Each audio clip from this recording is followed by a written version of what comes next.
Thank you for coming, folks. And I would like to welcome in our speakers. We have Ralph, Roshmita, John, Mohammed, and I'll give you a little bit more on those in just a moment. First of all, I would like to apologize for my lack of camera. It would seem that the IT gremlins have got me, and my camera will not share today. But that's beside the point. I am not the person you are here to learn from today. We have a great lineup here, and the subject is one which is kind of near and dear to my heart. And for those of us that have been involved in BIM for the last number of years, you'll understand the difficulties that we all face in and around the information exchange, data change, difficulties there. It's a long-standing problem which we've seen in the sector, and this is not new to IT in any shape or form or way. Since IT systems develop proprietary storage mechanisms and transfer mechanisms, we've had this issue. And when we move into deeper integration through supply chains, and like we're seeing now in construction through enabling technologies such as BIM, these issues are coming back to haunt us or to bite us. And I think through our speakers here today, we've got some great insights into what these particular issues are, and indeed how they're going to be solved, which is something I'm really excited to hear about. So Ralph is going to take us through the problem itself. Ralph is director at Arcdox, extremely well known, obviously, in BIM circles. He's been a leading light in Ireland and in Europe and beyond for as long as I've known about BIM anyway, so that's 10 plus years. Ralph will be followed by John Egan, who is the founder of BIM Launcher. So BIM Launcher are deeply involved in data integration and transferring information from system to system. And again, I suppose, John, I probably would have met you for the first time in London, must be 4 or 5 years ago, certainly pre-pandemic at an Autodesk University. And I suppose what struck me then at that point was how passionate you were about this subject. So it's, and of course you're also involved in AEC Hive along with Ralph. So it's, it's great to hear and see all this again. Mohammad Shana'a is co-founder and CEO at Morta. And Morta are also involved in data flows, digital data flows and data architecture. And he'll be speaking to us today about the role of database systems in this domain. Roshmita is also at Maynooth as part of IVI, and Roshmita is going to introduce us to the latest developments on the Open Information Container Standard for CDEs, which again is a fantastic development in this sector. And then we're going to close off the speakers anyway with Zohreh, who is going to give us a deeper insight and a look at what is going on in digital construction, the digital construction sector at IVI. I'm going to ask our audience to keep their questions till the end, but as you're going through, please type in questions into chat. We will be monitoring in that, and we'll be coming back to those in the Q&A session at the end of the speakers' talks. And I suppose with that, I should probably hand over to Ralph, who is going to give us a better description of the problem.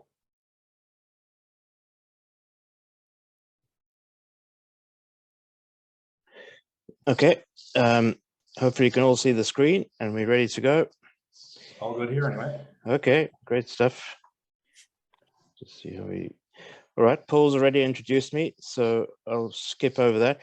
My job today is to talk about the problem of communication and exchange of information in the AEC sector. And what you see in this picture is what's called a safety file or a building record. So it's actually a legal requirement at the end of construction for the design and construction team to give the owner of a building a record of all the information that is needed to understand how the building was designed and constructed, so that they have that information available to them to safely use the building in the future. And typically that information has always been delivered as printed documents, in leave arch files, put into boxes, stored in a room somewhere in the basement of the building. Now, it's not always as messy as this, but just over time, that's exactly what happens to the information.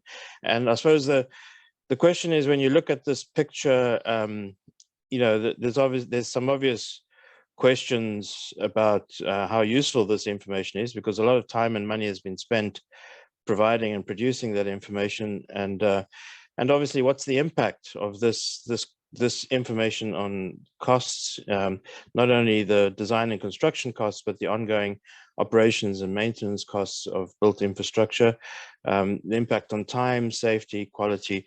But today's conversation really is about data governance. So like when I look at that picture, yeah, I'm asking questions like, you know, how do I know what's contained in those boxes? Who produced that information?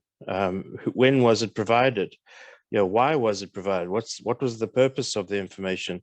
You know, and where can I find that information? If you know, God forbid, anything happened in the building and there was an emergency or anything, you know, how would you find the relevant information to deal with that problem? So, you know, what we're talking about really is data about data, or metadata, and yeah, and unfortunately, in the way information is typically delivered, that information, the metadata, is often lost or not available to people. So just a very quick history of the evolution of the exchange of information or exchange of files. You know, I'll start in the 1990s, because I suppose from the 1990s, most people in the AEC sector have been using computers in one shape or another. You know, typically information produced on computers would be printed as a physical document. The documents would be stored in boxes and lever arch files. And when it comes to retrieval, basically you've got to go through those and read that with your eyes. Okay. The problem with this is obviously it's static information. It's difficult to retrieve. It's liable to be lost or become outdated very quickly, and not very useful. We then discovered the document scanner. So yeah, people would produce information in computers. They would print them out as physical documents. Other people would scan them so that they could save those as digital files, and you know, those files could then be retrieved by somebody you know, that needed the information. Obviously, this introduced a manual conversion of, you know, physical documents into digital files. Those files are mostly raster images. In other words, the scanned files aren't really data files. They're just photographs, if you like, of images. And believe it or not, this is the way most of the documents in our planning system work at the moment. So, you know, while most architects and engineers would be using computers to do their work, to make a planning application, you have to print 10 documents, 10 copies of your documents, submit them to the planning authority. The planning authority then scans them as digital images of those documents and stores them for later retrieval. Okay, well, we then decided we could get rid of the printer, so we could go from the computer to a digital version of a document, or PDF, portable document format, which allowed us to email and exchange those documents with people, you know, across the internet. Those files could be stored and those could be retrieved. So we've introduced the transfer of digital files, but we're still talking mostly with PDF. A PDF is like an image. Mostly it's the only way to access the information within it is to open it and read it with your eyes. But we are exchanging certain data in various formats: Word documents, Excel files, maybe DWG files, etc. We then introduced intranets and extranets and, you know, servers, so we could store the files on servers and people could access those from, you know, servers. So we still have the transfer of digital files. They still mostly raster images, but we now have central storage or sharing of files. And then, of course, where we are today is we're talking about cloud servers. So people can, in different locations and different companies, can store files on a cloud server, and you know, they can retrieve that information. So we've introduced this concept of the common data environment on internet servers with multiple data types. So it's not always PDFs. You can exchange native files and various data types. And I suppose what you're seeing there is you also have the ability now for a loop where people can exchange files with other people and back and forth. And so it's all very interesting. But I suppose when you look across the life cycle, what's more important about what people each do in their own silo, it's these orange dots in this diagram that we want to talk about, these points of exchanges. So while everybody is using computers, what people tend to do when they have to exchange information from one party to another is dumb it down to some sort of paper document or PDF document, and that's the form of exchange, and then somebody has to do something with that and almost re-input the data, and so it's actually more complex than that diagram indicates, because when you look across the different stages, there could be multiple companies and organizations involved in projects. And so if you take the construction stage, for instance, you could have 100 to 200 separate companies participating on a project at different times, producing information, and all that information has to be exchanged and submitted back to the client eventually.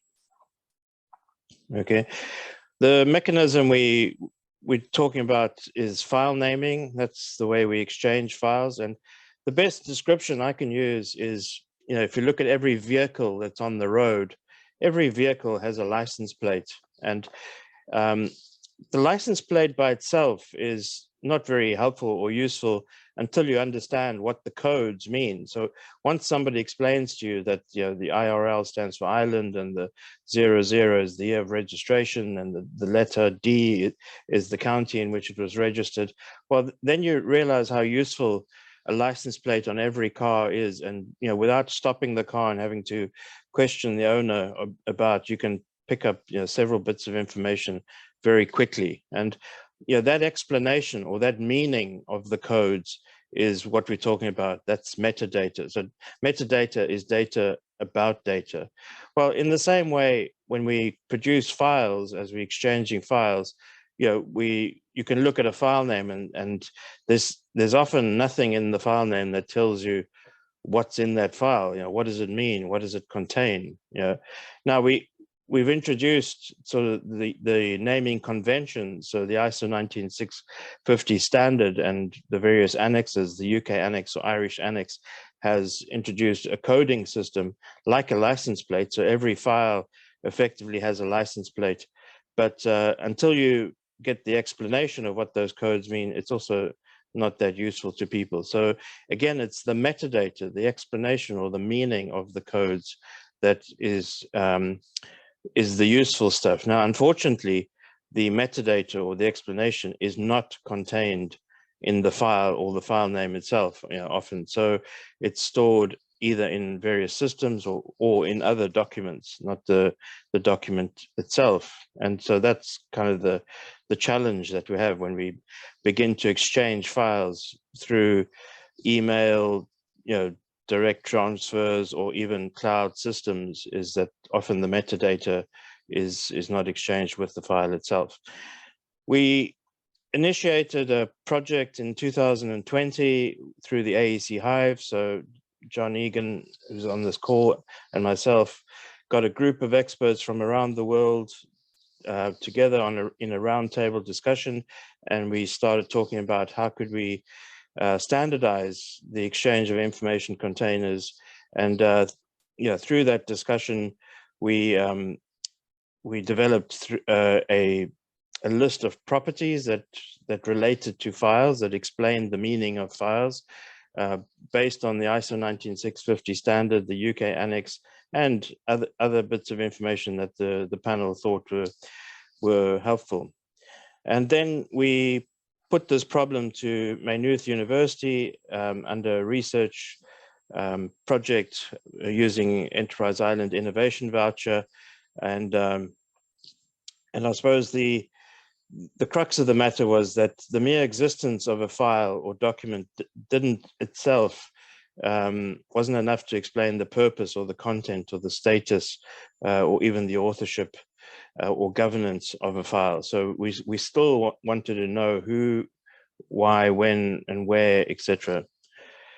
And the research project that we're going to be talking about today, I suppose, was just a simple question, like, could we define a digital document exchange using the current standards that are being put forward, such as the ISO 19650 standard and the corresponding.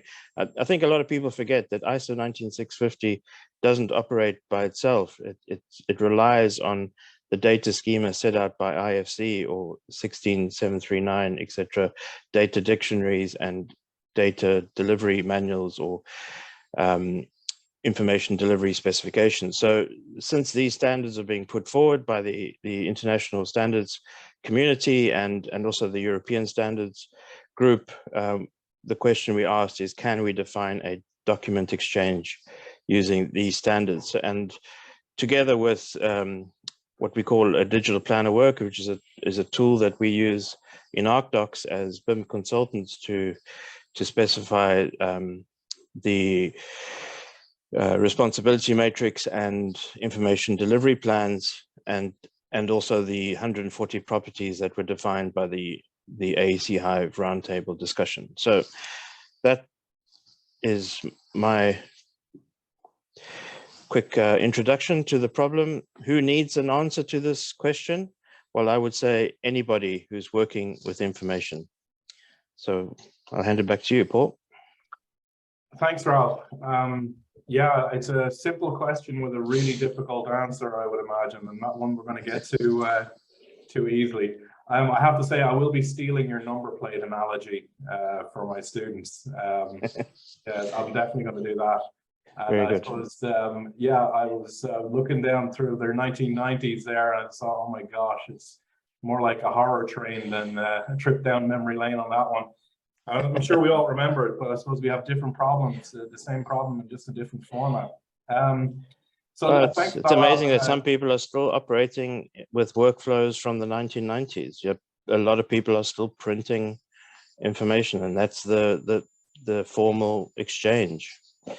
So, yeah. So even though it's 30 years ago, that's could be business for you as usual for a lot of people. Yeah, it's we have a way to go, and there's no two ways about it. John, are you ready to go? I'll ask you to stop sharing there, Ralph, and we can. Okay. Sorry. So John is going to talk to us about CDE integrations and things like that, and yeah, this one's got my attention. Google Translate for CDE. So I will leave it to you, John. Yeah, thanks, Paul. So following on from Ralph's introduction to the problem statement, I'm going to be talking a bit more about the solution that we've come up with in response to the problem that Ralph has highlighted around the issues of siloed CD solutions and the issues that they cause for the industry today. So my name is John Egan, and I'm CEO and founder of BIM Launcher. And my team is experts in providing solutions for AEC teams working between CDE solutions on projects. And we're more than familiar with the challenges that are faced by information management teams on a daily basis when it comes to ensuring that information management requirements are met on projects. Our solutions include information sharing, facilitation of approval workflows, information validation, backup and migration between CDE solutions. And as such, we have a good understanding of the core building blocks that enable information management teams to deliver on these functions.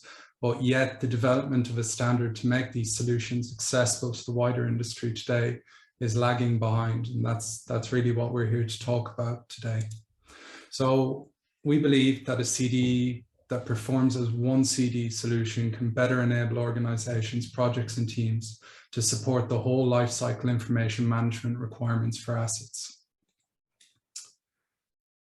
To effectively integrate systems, data models must be aligned between CD solutions being used on the project. And this ensures that information in its fullest form can be transferred between solutions, maintaining maximum data integrity. Where there is a gap in the data models, translation mechanisms to align them can be used. This works well, as can be observed with Google Translate. Behind the scenes, Google Translate is actually translating to one language, and all other languages are translated to and from that language. And that language happens to be English. This means that when you request a translation between Italian, Spanish, and Japanese, each translation request first goes via English. And the benefits of using one language is that all other languages only need to translate to and from one language. And this means that of the 133 languages supported by Google Translate today, Google only need to maintain 133 translation mechanisms, which is a lot less than the equivalent if they were to maintain one-to-one translations. So the equivalent of Google Translate's English for CD solutions is this project named the Open Information Container Initiative. And together with Arcdox, Moorta, and University of Maynooth, we believe that the use of a common language can be used as a core technology component required to perform the exchange of information between CD solutions. As Ralph mentioned, we have defined a data model that consists of 140 data points that we perceive to benefit the whole life cycle of an asset. Many of these data points are not new and already exist in open data schemas like IFC and the ISO 19650 guidelines for information management. And so we have taken these existing definitions and used them as a baseline to build upon. Finally, we have made these data points accessible via a web service, the Build and Smart Data Dictionary, where they can be used as a component in other software and by CD solution providers who may want to combine their innovations with this project. Our approach here in this working group is to combine industry information management and CD solution provider expertise to demonstrate the value that this project can bring, and our further work includes developing industry business cases for the adoption of the Open Information Container Initiative and to continue to develop more tools that can be leveraged by industry and CD solution providers alike. We believe that the right tools made accessible to the industry will allow users to reason about, discuss, and be more pragmatic when it comes to the alignment of data models and CD solutions. So the remaining speakers will discuss the technical progress that we've made to date in more detail. And I'd like to leave you on a note that we are looking for others to join in on our mission to support whole life cycle information management requirements for assets when working between CD solutions. So feel free to contact me at John at BIM Launcher for more information on how you can get involved. Thank you. All right, thanks, John. That's a great overview of what we're trying to achieve here.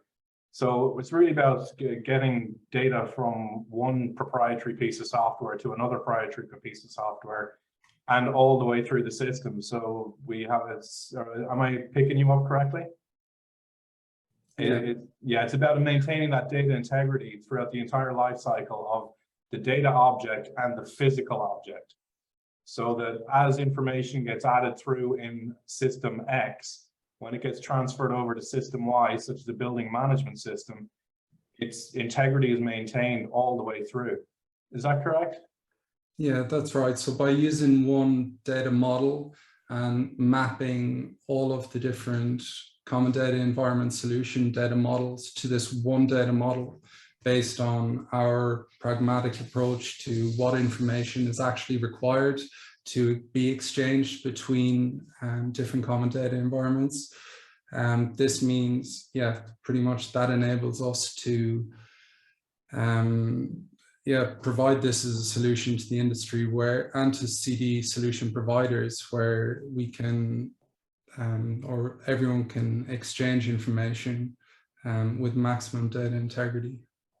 Excellent, thanks, John. Okay, well, look, thanks for that, and we'll come back to you, I'm absolutely sure, with more questions at the end.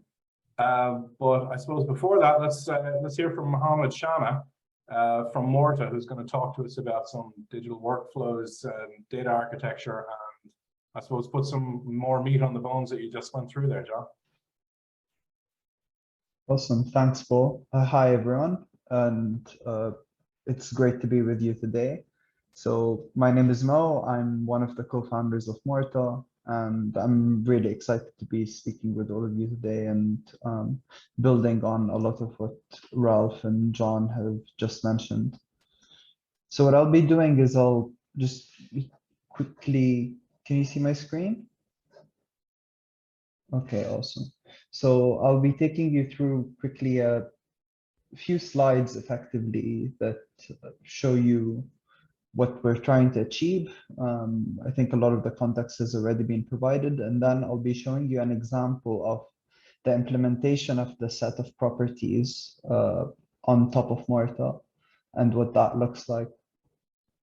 So effectively, as the speakers have already mentioned, poor information exchange in many ways is hampering the industry's productivity. It's important for us to be able to exchange information between the different supply chain members and stakeholders that are involved in delivering assets. And currently what happens is we have a lot of information that's exchanged between the different systems, and mapping them between the different systems is really difficult.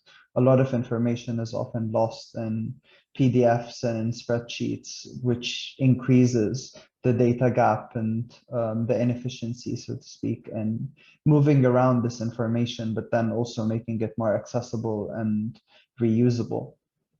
So we find ourselves doing a lot of processes manually, unnecessarily, and then having to reproduce this information in different ways. Ultimately, connected information, the way that we see it, is key to enabling digital transformation. So when it comes to processes and making them more efficient, many of the processes have highly manually and labor-intensive administrative workflows that don't really add value, and they can be streamlined and cut through better interoperability of data. But then we can also start gaining a better understanding of where our projects and our processes are at through collecting the data that we need and having a better understanding of the impact of decisions through having effectively all of the information accessible from a single view of the truth, less so like single source of truth, but ultimately being able to bring together the information to have one collective view of the processes and assets that are being delivered. And crucially, it reduces a lot of the risk that's involved in asset delivery, because we know that we have all of the information that's being delivered at the right time. Now, our component within Morta and all of this is what currently happens is a lot of this metadata that governs the project is created in the equivalent of Excel files and Word files, and then ultimately transformed into PDFs. And that makes it difficult to use this data for governance purposes, but also makes it difficult to connect it to other data sources that exist within projects. So as a platform, generally speaking, what we offer is a solution that has the flexibility of documents and spreadsheets, but the utility of databases to connect information. So in the first instance, this allows us to digitize a lot of the information that's within the Word and Excel files. In the second instance, we can start connecting to the other data sources and ultimately automate processes that are involved within these. So an example of a process that we've made here is the digital plan of work that Ralph mentioned, that where we've created and used a lot of the attributes that you also hear Roshmita talk about in more detail. We've implemented on the platform. So things like having a project, when defining a project, defining the project details, the project name, the address, postcode, function, type of work that it does, area units, and the units that it has within them. But then also going into things like who the participants are, and if we need to add any participants, they can be added. contacts and the list of contacts and the stages that are applicable within the project can be added. And then the same goes for metadata, like what are the different roles or the roles by stage, and the volumes and systems that exist can all be added effectively. And this is effectively taking the list of the 140 properties and the digital plan of work and digitizing it in a schema that can ultimately be reused. So that's on the one end, that involves defining the project and what the project entails. On the other end, we have things like taking the responsibility matrix and actually splitting it up so that we have all of the information that we need. So if we take a complex, for example, it's made up of entities, and then the entities are made up of the following elements, and the following, then these elements are made up of the following systems, and then in the products table, we can add the products that would be appropriate. Now, this starts effectively in being created in this format. It's effectively being created in a database, which ultimately allows us to connect it to things like the model down the line and check whether the model has the appropriate uniclass codes and the appropriate systems and products and elements and so on and so forth.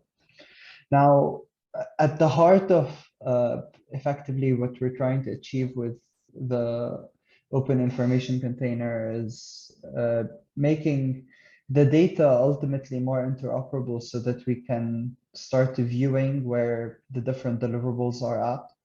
So one of the key processes in the planning process is the information delivery planning process that reuses a lot of this metadata in many ways.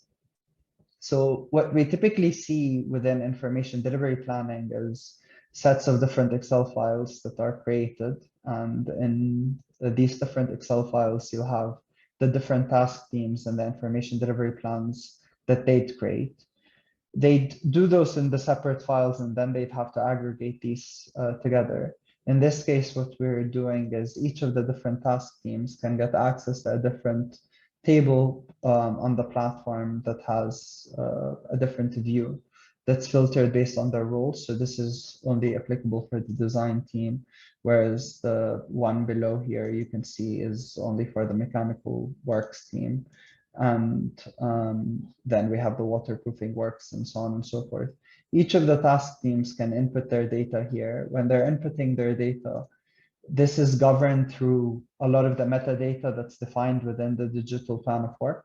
So that's being used to directly populate the information within the information delivery plan, which allows us to have an information delivery plan that's of higher quality, which can then connect to the common data environments and so on and so forth.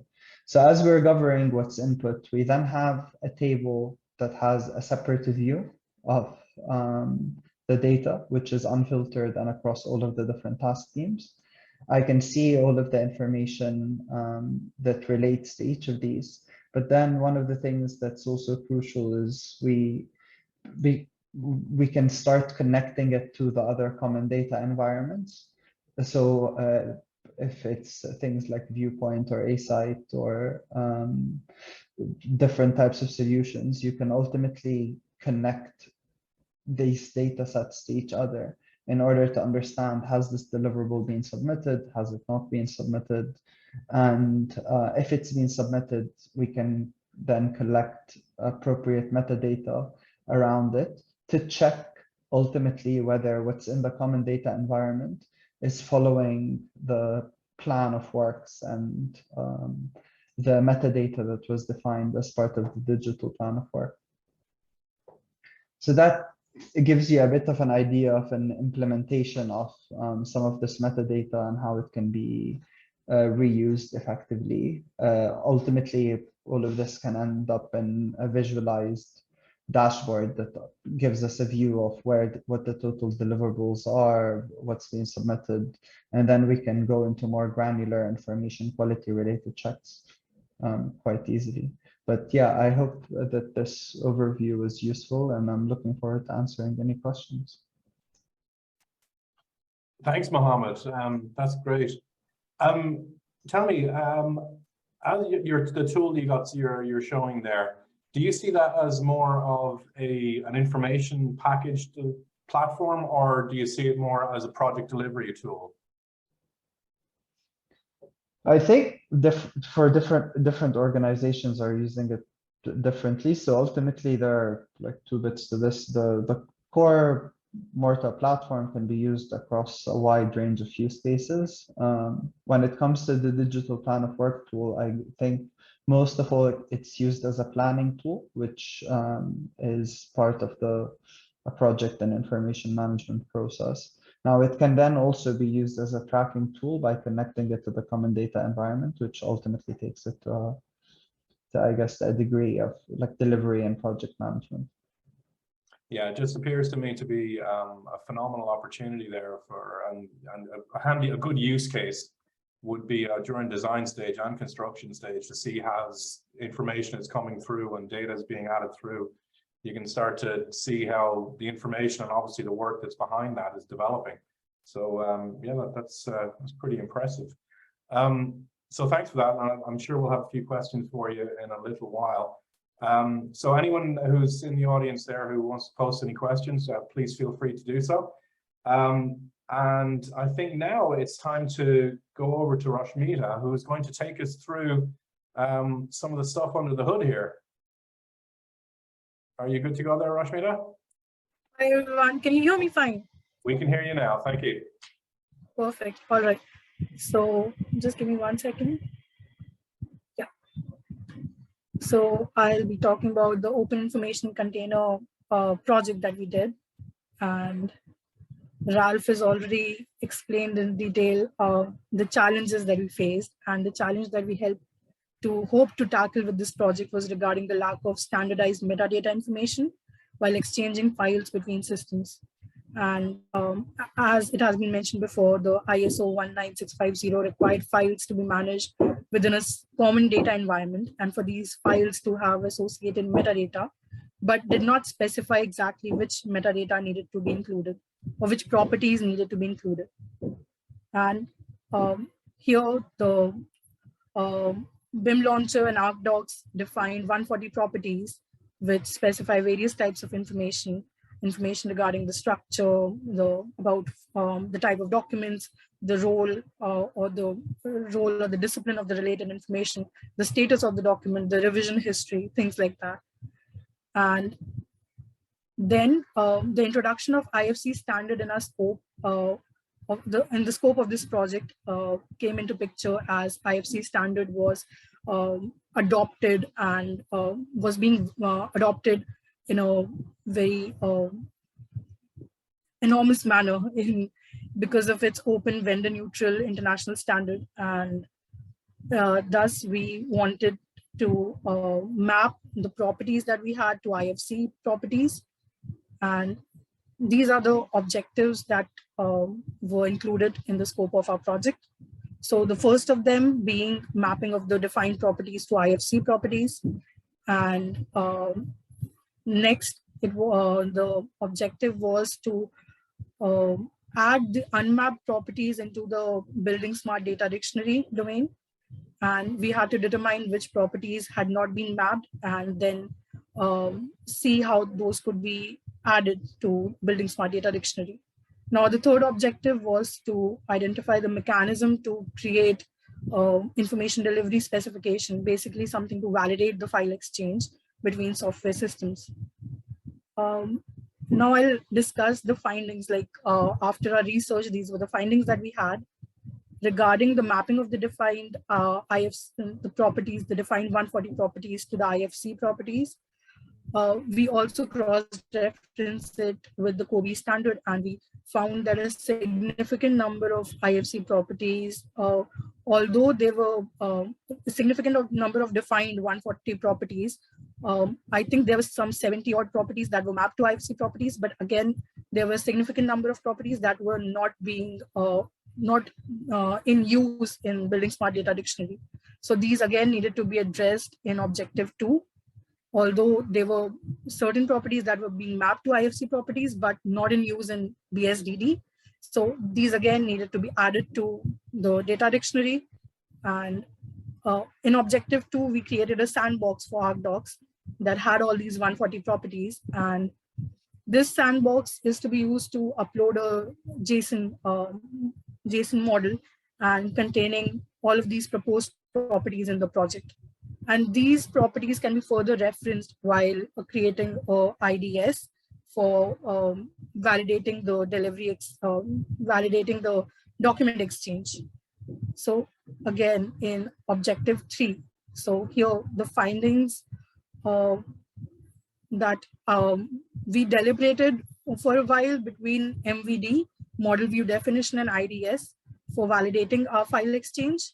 And in the end, it was found that IDS is going to be more relevant since it's going to replace MVD in the near future. And we uploaded an IDS XML in the Building Smart Git repository. And one interesting thing that we found was the current tools to create IDS XML, although under development, but these are not very focused on project level properties currently. So there was this gap here, that there's this need to create an IDS tool that can support the defined properties that we have, the 140 properties. And thus, the recommendation for the next phase of the project was first to create and import model JSON file for the Building Smart Data Dictionary for the Arcdox sandbox that we created. And then again, creating an IDX XML referencing these properties so that it can be a standardized, or it can be a common environment where files can be exchanged, where you reference these properties that already are being used in Building Smart Data Dictionary. And one of the other recommendations was determining the validation process when exchanging files between systems. Other one, determining how the actual exchange will occur between software systems. And the last recommendation was mapping the attribute definitions from the current project objectives to a number of vendors to understand how compatible the vendor is with the attribute list. And this is where I think Mo and John come into picture. And yeah, that's it. That's all my research. Thank you, Roshmita. That was a lot of information in a very short time, and you know, my heart goes out to you. It was a lot to get across. You did a fantastic job there. I find it very interesting that XML and JSON are both popping up there. Do you have any feel for how people are responding to that? I mean, the GitHub referred to an XML tool, is that correct? I accessed a couple of tools that are already in the market, and there are currently a number of tools under development. And most of it is, you know, these are being developed in a continuous process and are not, you know, they have not rolled out a final version yet. So everything is still, yeah, very dicey, or very not very stable in terms of whether it can support what we wanted to support or not. Yeah, alpha plus, not even beta. Would that be right? Yeah, exactly. Cool. Thanks for that. And I think we're going to have a few questions for you later on too. In the meantime, I'm going to hand over to Zohreh, who's going to give us a rundown on what the IVI, the Innovation Value Institute, is doing in the digital construction space. And of course, obviously, they're responsible for this. So it'd be great to hear what else you're up to. Thanks very much, Paul. And I'm going to start sharing my slides. If you like, could you just let me know if you could see the slides? Yeah, you got those there. They're perfect. Thank you. Yeah, thanks very much. This is Zohreh Pourzolfaghar, and I'm the cluster lead for the digital construction cluster in IVI, and we have some research ongoing in this cluster. And also I'm lecturer at the School of Business in Management Information System, and this is our area. I'm just going immediately starting with the challenge that we have been trying to deal with since 5 years ago, We have been working with industry partners, and we are delighted to say that we have been working for all this time with Arcdox company and some other companies as well, related to the challenges for information management in construction industry. As Ralph was mentioning, the challenge is related to the availing the digital information and also just the digital version of the information. It's not there and is mostly paper-based, although all these different companies are using digital environments, and also the common data environment, it's there, but still it's not happening that we are able to use all the information, digital information, across different stages of building life cycle. And with that in mind, for our digital cluster, construction cluster, we have defined a vision which is enabling exchange of information between different stages of building life cycle, and also between different environments, considering the fact that these digital information are created in different environments and there are some interoperability issues. And then going to the next slide, based on the defined vision for this cluster, we have been concentrating on specific challenges. For example, missing connection between digital environments, missing connection between digital information creation environments and digital devices, and missing connection due to lack of digital skills. These are different challenges and topics. And we have been also looking at the demand in the market, which is about compliance of properties with these existing standards. And based on that, over the last 5 years, we have been working research work. We have been conducting this research work related to the standards, different standards, like what my colleagues mentioned over the presentation, for example, ISO 12006, IFC standard, IDM, and also ISO 9001 and other standards. And also the other thing is ISO 19650, which mentioned by Rolf and John and Mo as well. This is about information management in construction industry. And also I've been a member of NSAI working group to develop Irish annex for ISO 19650. We have had many collaboration with different organizations, and as you could see, we have had different collaborators over national and international fundings. And also there are some scheme national fundings like innovation vouchers, as Ralph mentioned. For this project, we have been successful to get some national funding to run this project. And yeah, that's the story for the digital construction cluster. And by this, we would like to invite different companies to for further collaboration, for partnership with us. And here you could find the details for digital construction cluster at the link provided over here. My email address is available as well. You could be in contact with me if you would like to go for any project. We could have a collaboration with companies on any topic of your interest. And also you could be in contact with us to know different national funding schemes to conduct research in collaboration with us at IVI. And also you might be willing to know about more services available through IVI, like webinars, workshops that we are constantly running this type and providing this type of services.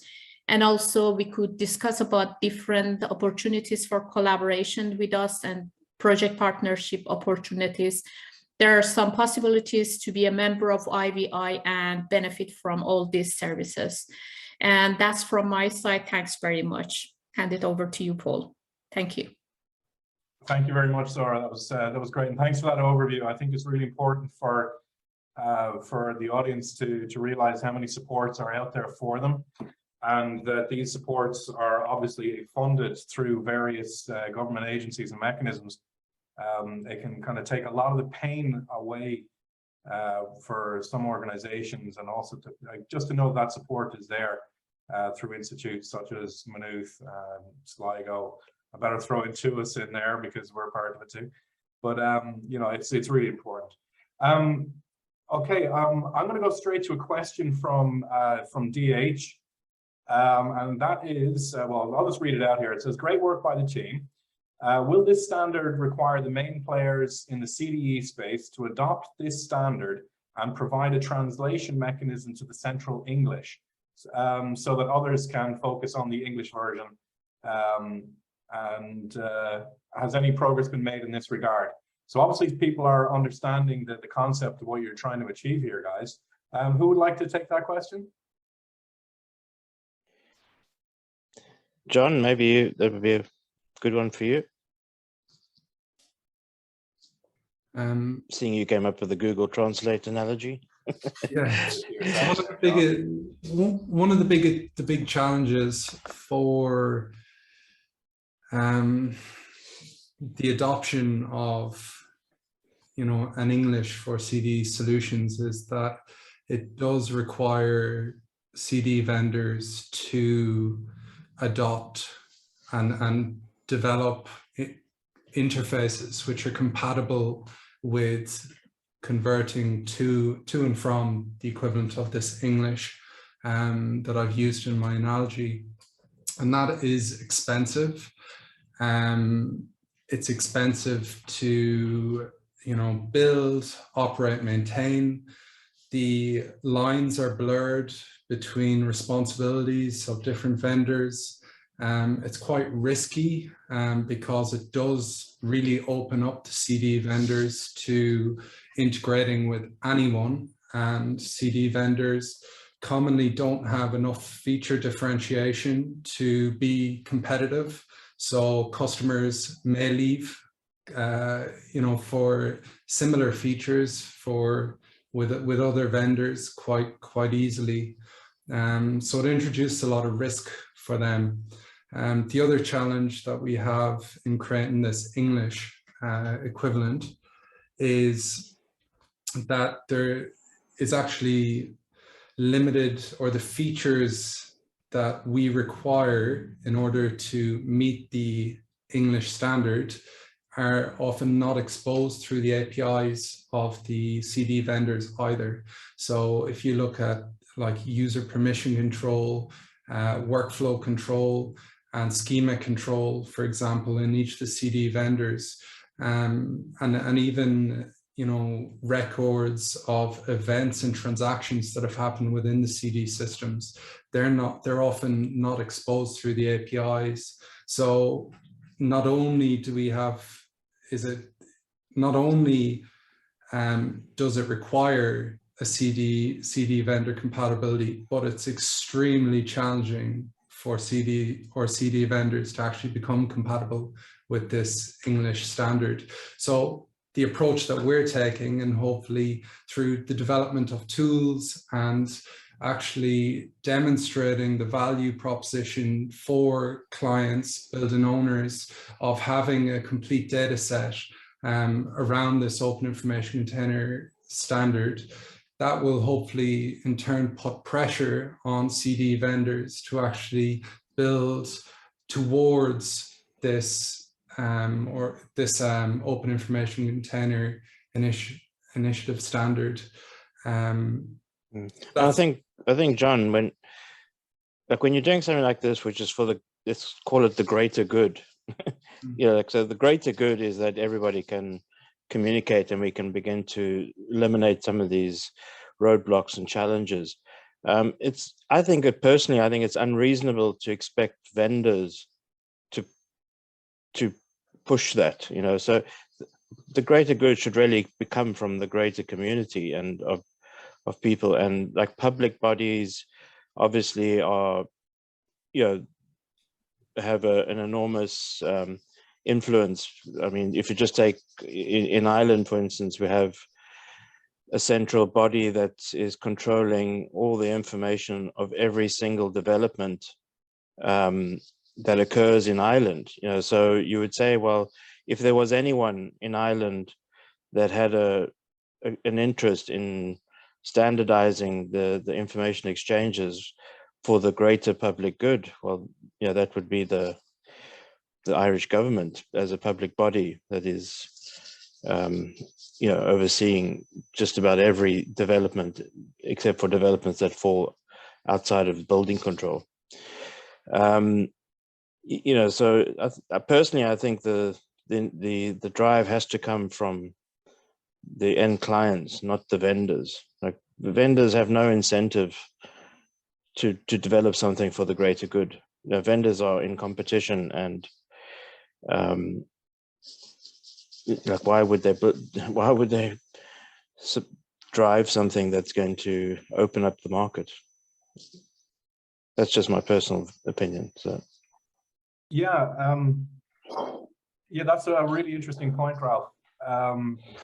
In relation, I believe that the community of users has a huge amount of influence in making some of this happen. But I'm also wondering, would government agencies have a role to play here in terms of, and I'm not a big fan of regulation in this space. I mean, as soon as you write it, it's out of date. But my point is this: if we look at the ecosystem of businesses which have developed around internet, you know, go back to 2000, that shift to online commerce and all that kind of thing, that was enabled primarily through open systems. And it was really basic at the time. You know, basic HTML, CSS, JavaScript, backends, all pretty easy stuff. And that developed an entire ecosystem. Now, there was losers in that. And some of the big losers would have been the likes of IBM, who were selling mainframes. We had, you know, other, well, you know, Microsoft probably lost out a bit when open source came. The point is that I think there's a lot of pent up energy, there's a lot of pent up, you know, I suppose, demand for more clearer open systems that more and more people can get involved in. I don't know, any thoughts on that, or am I completely insane?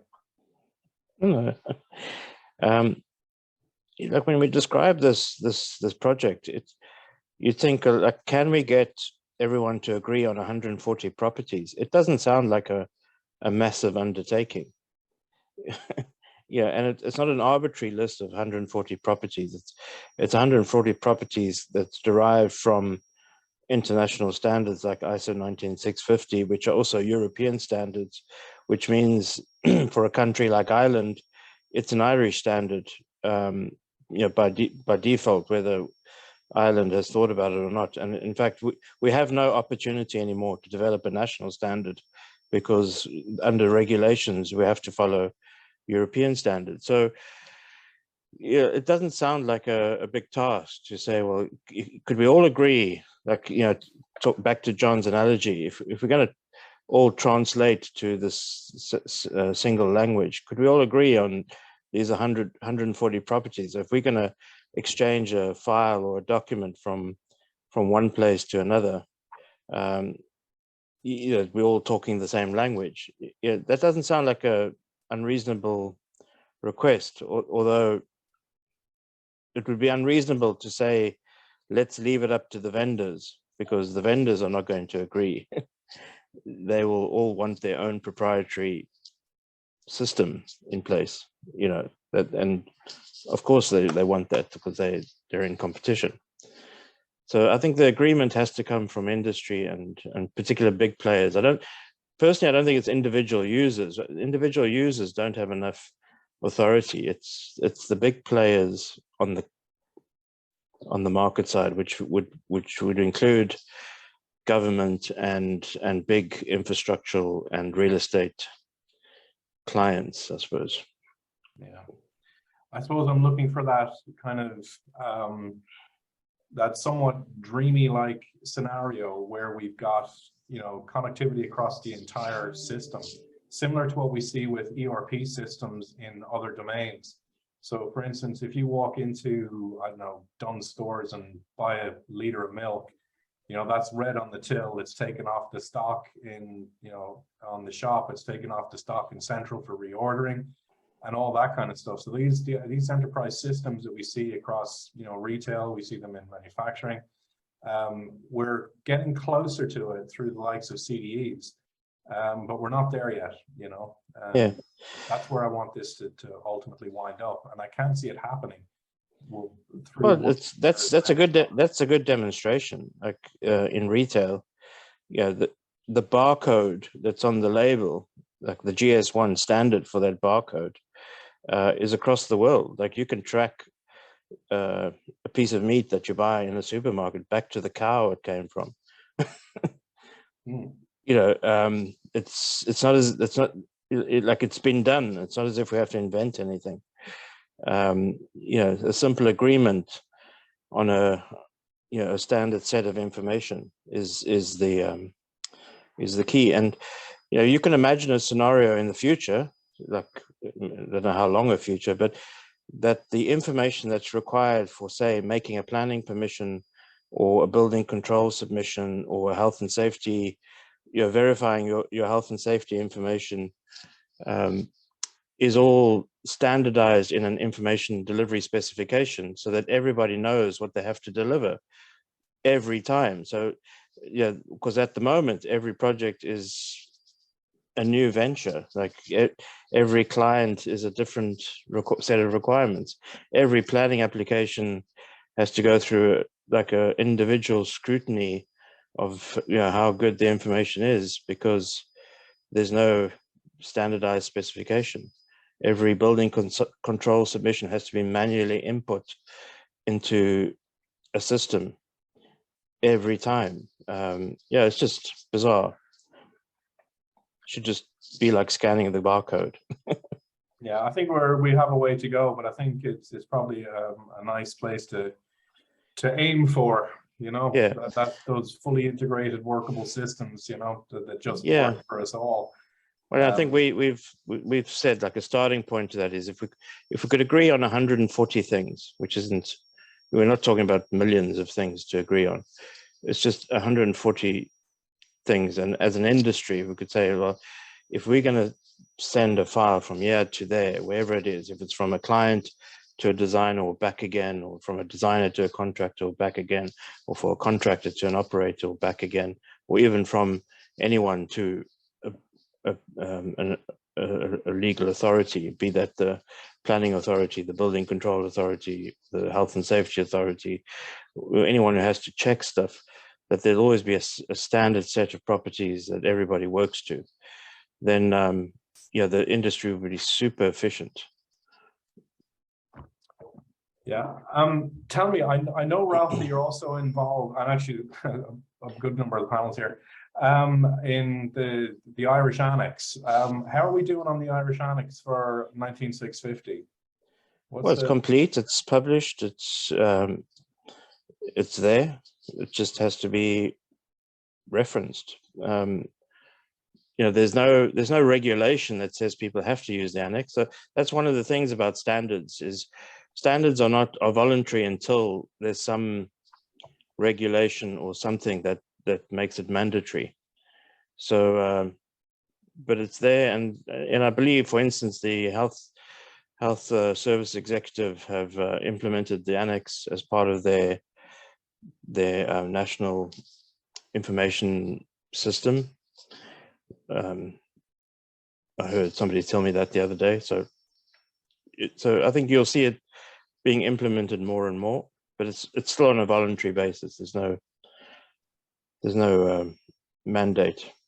Yeah, I suppose I've heard it's a project by project basis, basically. Yeah, I've heard still a lot of people are still looking to the UK annex in some cases, are, you know, still slightly doing their own thing, but you know, yeah, well, that's because they're allowed to. There's no regulation that says you have to use the Irish annex. There's nothing that forces them. You know, so they have the choice. You can use that UK annex. You can make your own annex. You can do whatever the hell you like. Okay. Fair enough. Okay, well, I suppose one last question from me anyway. Well, second last actually, because I have another one I'll deal with from a member of the audience.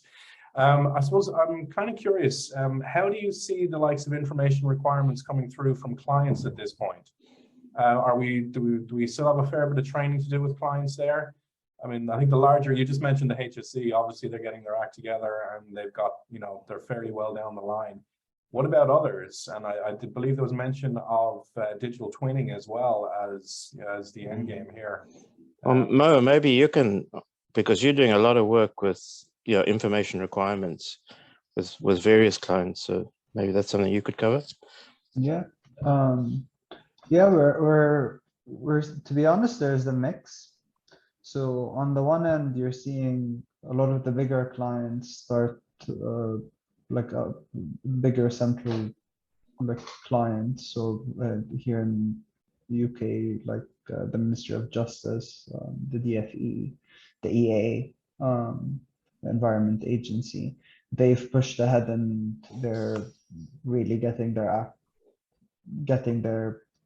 ISO 19650 compliant set of resources and information requirements, and like even to the extent of machine readable requirements and enforceable requirements together in multiple places. I think where there's still a bigger struggle, it's with the smaller clients, so to speak, and in that regard, there are multiple initiatives effectively that are being worked on to start helping them develop more high quality information requirements that can be used and that are really fit for their needs. And I think it's a journey, but there's definitely been a massive improvement and focus on getting to that with a lot of the bigger players, which I'm sure is going to result in trickling down effectively and propagating across the market. Yeah, very good. Thanks for that, Mo. I suppose I've got a question now. I think we should probably go back to Carol. And just a comment there from Kyle, great presentation. Referring back, they would just like to know if the slides would be available. I believe it's all going up on YouTube. Is that not the case, Carol? Are you there? Yeah, it is indeed. And the recording will be on the website, the IVI website, and on YouTube. So we'll send a link to that when it's up there. Yeah. And I think an important sort of note, Paul, as well, is we've initiated this, but it needs more work. And I suppose we need other organizations who have an interest in this to get involved and participate or help support or whatever. So, ourselves and Morton BIM Launcher can only take it so far as small startup organizations. We need other groups and industry players and to participate. Otherwise, it doesn't go anywhere. As good as an idea as it is. Yeah, no, I think it's a tremendous idea, and I think it's got huge potential. But tell me, what would the shape of that look like? What would we have further objective. We had 6 objectives in the original proposal to Maynooth. We were able to, with an innovation voucher, to carry out 3 of the 6. So there's another 3 still to be done that are already defined. They just still have to be done, and Maynooth have set those out as objectives, but I suppose we need support from people to get involved and participate in whatever way that is. If it could be could be financial support to help further the research that Maynooth University are doing. It could be participation support. It could be lobbying with various organizations, trying to inform them and educate them and bring them on board. So I think there's a lot of things people can do. Okay. Zohreh, do you want to come in there on something? Sorry, I want to jump in and add some more things because there are some webinars as well on the IVI web page, and also We have had a webinar for the ISO 19650 with the member of the working group for this standard. In case you are interested, the participants, this is to the participants, you could just look at the IVI web page and watch the video for this standard as well. Thanks, Paul. Okay, that's great. I suppose Jonathan is just coming through with a question there in relation to what institutions have you reached out to already? Irish Water, and I'm not sure who GNI is, but obviously Jonathan knows. Yeah, well, I suppose the main one, I think I see Ronan Glynn is in the audience there. Yeah, I suppose we believe that the Irish, well, obviously we're in Ireland, so the Irish government and the main authority that deals with information sort of at a national level would be the National Building Control Office, because obviously they're operating the BCMS system across all the counties. And as I understand, Ronan, you can correct me if I'm wrong, but in the future, you'll be operating the national planning system. So, you know, that's already two major systems that would seem to have a need for a standardized information delivery model. And then we haven't reached out to the Health and Safety Authority because at the moment, the Health and Safety Authority doesn't do any checking of health and safety information. As I understand, the responsibility to check health and safety information is left with the appointed project supervisors at design and construction stage. So there's no authority really checking safety information. And I suppose we have been talking to the major procuring authorities like the OPW, you know, the HSE, Department of Education, etc. So I don't know if that answers the question, but no, I think that's a fairly comprehensive answer there. There's been a lot of doors knocked on and things like that. I don't know if it can audience members contribute, or I don't know, because if Ronan is there, I don't know if Ronan, you have anything you want to say to that. Yeah, I don't know if Ronan can come in on audio, but you can certainly come in on chat there if you have anything to say, Ronan. Here we go. Yeah.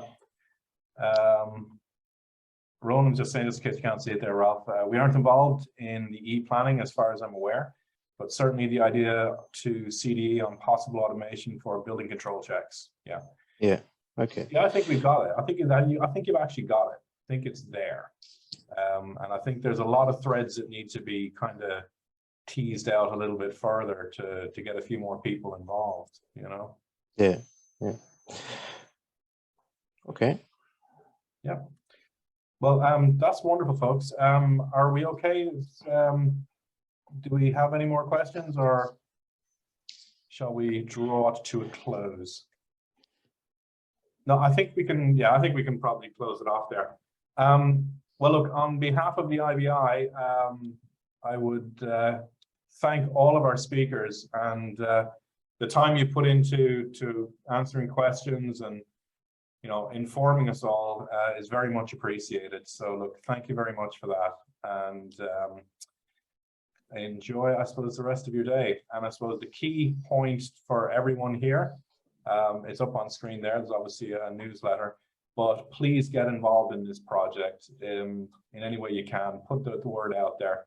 This is something that has huge potential for all of us in this sector, and can be a real game changer for everyone.